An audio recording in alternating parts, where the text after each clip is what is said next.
Lokati here. Today we're going to be going over Atlas progression and early league farm. So we're going to start off first with Atlas progression. This is the most important part. Getting your mapping done early and being able to sustain your maps and get through the Atlas so that you have points to spend is absolutely critical. So we have our Atlas completion tree right here, which is about 43 points spent in the tree. Most of these points are spent towards percent chance for additional maps to drop, percent chance to gain a Kirak mission, which are the most important nodes on the tree, and some additional scouting reports, as well as dropping maps that are one tier higher. And so that is what we're going to focus on in the Atlas progression tree. I do want to make one note here. Don't rush Unwavering Vision. I don't care what other content creators are telling you or what you've seen. You're giving up 5 to 25 divs worth of scarabs. You're forcing yourself into having to unspec out of this later and sacrifice points on a tree that's already completed, which is not very fun. And it just puts you in a really bad position early on in the league. And so if you're not doing this, your scarabs are going to be more valuable if everyone else is doing it. And so you'll be in a better position. And then if everyone is not doing this, everyone just has more scarabs and there's more available. And so there's no upside to running Unwavering Vision at all. I really think it just needs to be ripped out of the tree anyway. But my opinion is do not run Unwavering Vision. This will be enough to sustain your Atlas. Now it's important that you understand the rotation that you need to do to sustain your Atlas. So the first thing you do is you come into your stash, you go to your maps, and you run everything to completion. When you run out of maps to run to completion, the first thing you're going to do is look for duplicate maps that have slots above them that are available. Because if we come over to Faustus and we sell these maps, you can see we sell 3 conservatory maps, and these T6s become a T7 glacier. Now, if you haven't completed the glacier, then you can sell those. You can do the glacier, and you'll do that until you have no maps to run and no maps left to sell. Once you have no maps to run and no maps left to sell, you'll come over to Commander Kirak here. You'll purchase every map that he has that is not going to cost you Chaos Orbs. Chaos Orbs are too valuable early on, and possibly Orbs of Alchemy are too valuable early on. And so you'll purchase every map that he has that is an Orb of Chance or less. When you do that, you come back over here, you get your duplicates out, you talk to Faustus, you sell out all your duplicates, and you continue this rotation until there are no maps available from Kirak and there are no maps available in your stash. When you get to that point, you'll come over here and you'll start doing Kirak missions. You'll do one mission that will give you an Atlas point completion. Then if you've got any maps from that you can run, you'll run those. You'll check and see if you have duplicates. And then you'll come over to Kirak and you'll buy out his brand new stash. Every time you complete a Kirak mission, he refreshes his inventory.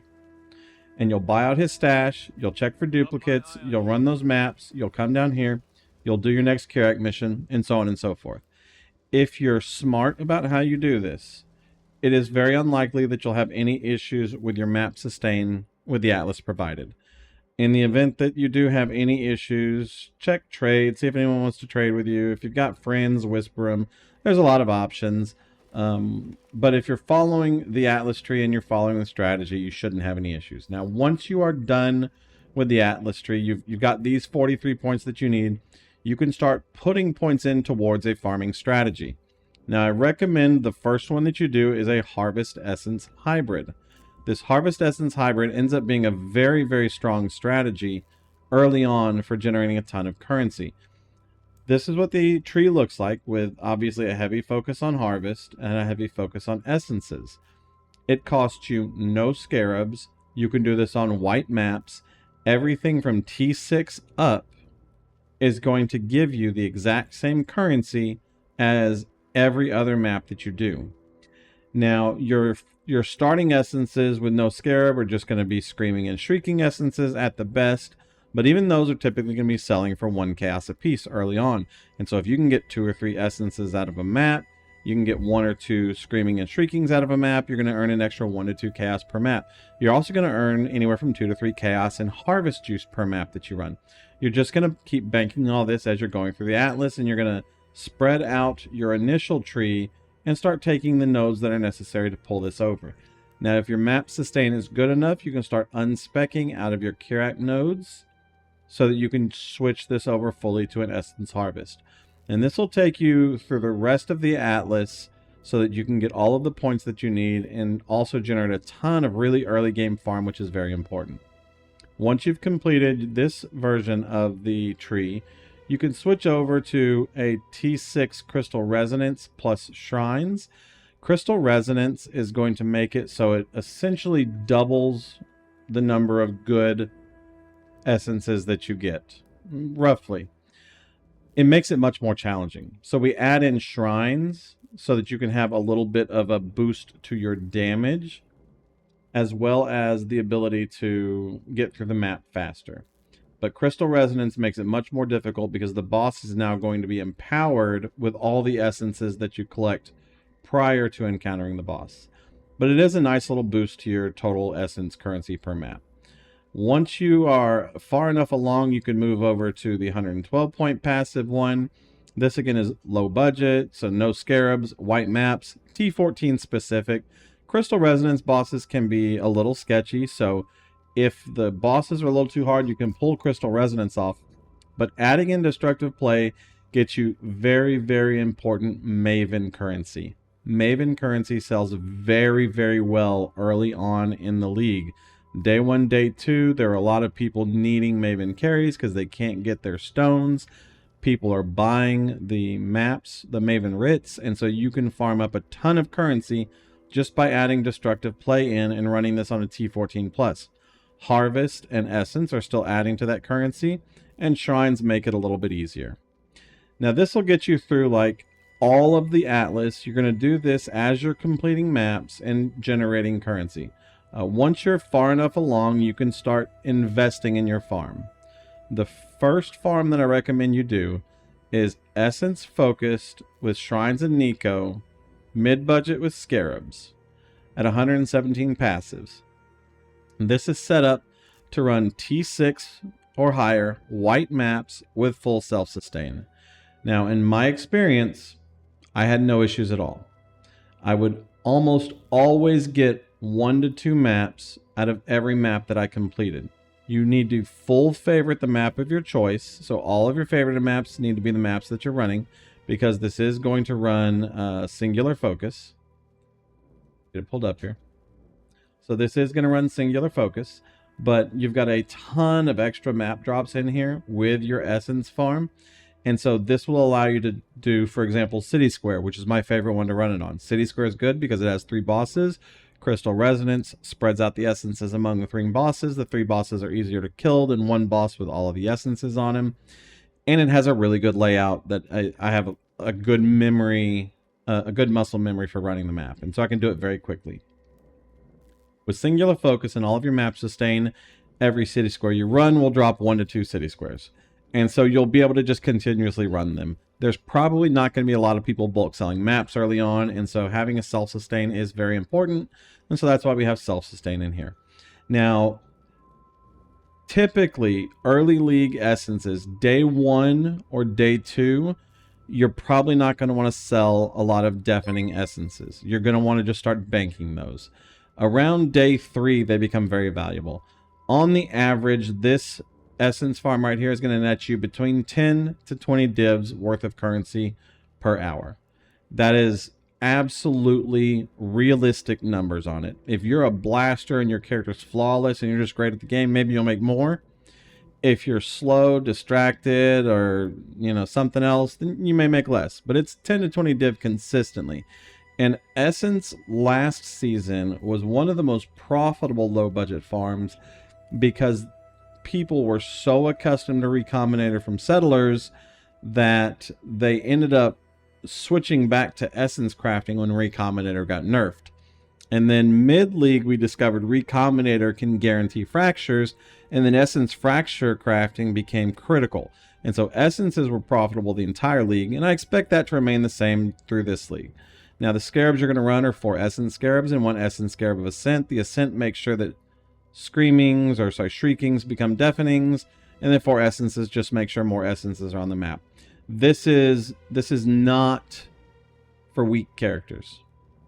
I kind of put little notes in here. This is for a weak character. This is for a medium strength character. This is for a strong character. This is for a strong character. This is absolutely for a strong character. And so make sure that you have something that can do this. If you need advice on builds that can do this, come by Twitch, drop a comment on YouTube. I can give you some advice on a character that is good for this strategy, but it is very profitable, but you can't do it with garbage. Now, if you want to shift away from this or pivot away from this, I've got a few more farming strategies down here below.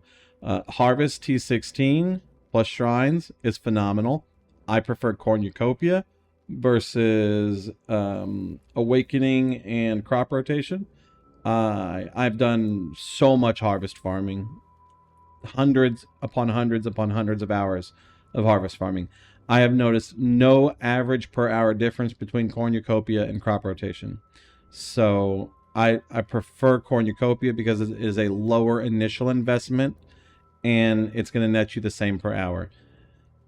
Down here, you also have Harvest T16 Shrines. This is mid to high budget. This is designed for self-sustain. So if you don't want to have to buy maps to run Harvest on, and you're going to want to run 8 mod corrupted maps on this, which we have notes in here with pack size and breakpoints. Down here, this is for self-sustaining those 8 mod corrupted maps. It's not typically a cost-effective strategy, but it's really good for SSF, GSF, console players, things like that. This gives you the ability to do everything yourself outside of buying scarabs from Faustus. Now, if they ever let us buy maps from Faustus, then this becomes less valuable because there will always be maps available.